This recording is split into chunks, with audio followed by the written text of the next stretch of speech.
उपोषण मागे घेतल्याच्या नंतर मनोज जरांगे पाटील हे सध्या उपचारासाठी छत्रपती संभाजीनगर इथल्या गॅलेक्सी रुग्णालयामध्ये दाखल झालेले आहेत आणि याच रुग्णालयामधून त्यांनी माध्यमांसोबतही संवाद साधलेला आहे।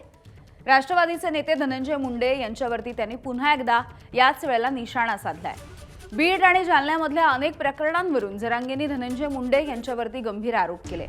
तसंच माझी आणि धनंजय मुंडे यांची नार्को टेस्ट करा अशी मागणी देखील जरांगेंनी केली आहे।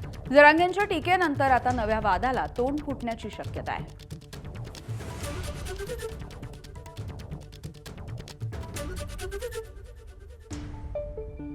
त्या धनंजय मुंडेला सुट्टी नाही आता। त्याची नार्को टेस्ट माझी कशी होत नाही आरोपीची हे मी फुल लावून धरणार आहे आता पूर्ण वेळ। ते कसं होत नाही ते बघतोच आता, कारण त्याची एकदा नार्को टेस्ट झाली। मग आंधळ्याच्या प्रकरणात काय झालं, संतोष देशमुखांच्या प्रकरणात काय होता, कसं काय येत नाही, गीतेच्या प्रकरणात कसं काय येत नाही, महादेव मुंडेच्या प्रकरणातला विषय आणि आणखीन कुठं कुठं कोंकण धाराशिवला इकडे तिकडे कारखाने होते, त्याच्यात काय काय झालेलं आहे भ्रष्टाचार, कशात काय होतं नाही, सगळं एकदाची त्यांनी कोणाला घातपात करायला लावला माझा। मग आता तो काय गोळ्या औषधात याच्यात जेवणात घालणार होता, ते काय दगा फटका करणार होता, हे पुन्हा तपास होऊन ते समोर आलं पाहिजे।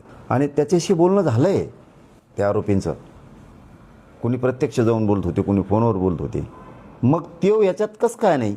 मग रश्मी शुक्ला ज्या पूर्वीच्या महासंचालक होत्या त्या अजितदादा फडणवीस साहेब हे स्वतः नागपूरला बसले होते, मग त्यावेळेस त्याचं नाव बाहेर काढलं याच्यातून।